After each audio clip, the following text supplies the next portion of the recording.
ఇందిరమ్మ ప్రభుత్వం అంటేనే పేదల ప్రభుత్వం అన్నారు రెవెన్యూ శాఖ మంత్రి పొంగులేటి శ్రీనివాసరెడ్డి. ఖమ్మం జిల్లా తిరుమలాయపాలెం మండలంలో పలు అభివృద్ధి పనులకు శంకుస్థాపన చేశారు మంత్రి పొంగులేటి. తర్వాత కొత్త రేషన్ కార్డులు, కళ్యాణలక్ష్మి చెక్కులను పంపిణీ చేశారు. అర్హులందరికీ ఇందిరమ్మ ఇండ్లు ఇస్తున్నామని చెప్పారు. పేదవాడి కల తీర్చడమే ప్రజా ప్రభుత్వ లక్ష్యమన్నారు. కాళేశ్వరం ప్రాజెక్టు ద్వారా బీఆర్ఎస్ ప్రభుత్వం ఎలా అవినీతికి పాల్పడిందో పీసీ ఘోష్ కమిషన్ ఇచ్చిన నివేదికలో ఉందన్నారు. రైతు సంక్షేమం కోసం ధరణి పోర్టల్ను రద్దు చేసి భూభారతి తీసుకొచ్చినట్లు తెలిపారు మంత్రి పొంగులేటి శ్రీనివాసరెడ్డి.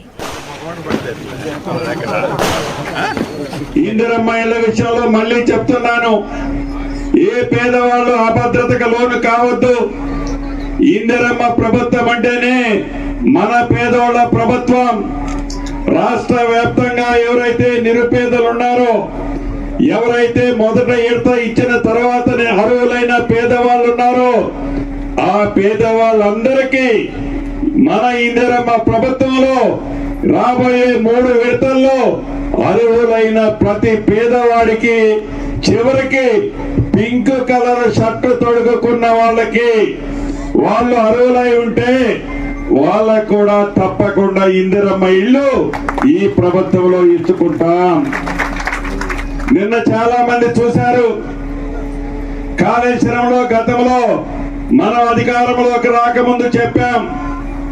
ఆనాటి ప్రభుత్వుడు గౌరవ మాజీ ముఖ్యమంత్రి కేసీఆర్ గారు కాళేశ్వరంలో ఎలా దాచుకున్నారో అనే సందర్భాన్ని ఎన్నికల ముందు నుంచి చెప్పుకుంటూ వచ్చాం. నిన్నగాక మొన్న 31వ తారీఖు నాడు సుమారు 15 నెలలు విచారించిన తర్వాత ఒక retired supreme court judge PC Ghosh గారు ఇచ్చిన తీర్పు సుమారు 665 పేజీలు తీర్పు రాసిచ్చారు.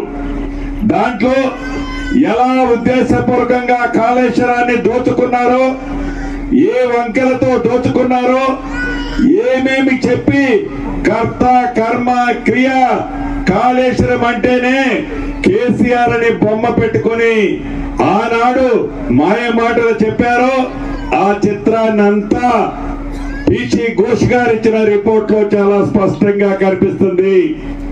మళ్ళీ అక్రమంగా పేదోడు సొమ్ము దోచుకున్న ఆనాటి పెద్దలు మళ్ళీ ఏ ఎన్నికలు వచ్చినా ఆ డబ్బును ఖర్చు పెట్టడానికి మీ దగ్గరకు వస్తారు.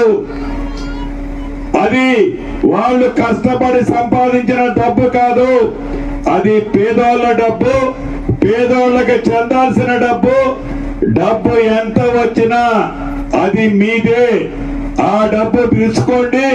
మొన్న అసెంబ్లీలో ఏ రకంగా చెంప చెల్లు అనిపించారు, ఈసారి 2 చెంపలు వాసిందాకా ఈ చెంప ఆ చెంప కొట్టాలని కూడా ఈ వేదిక ద్వారా రాష్ట్ర వ్యాప్తంగా ఉన్న నా నిరుపేద కుటుంబ సభ్యులకి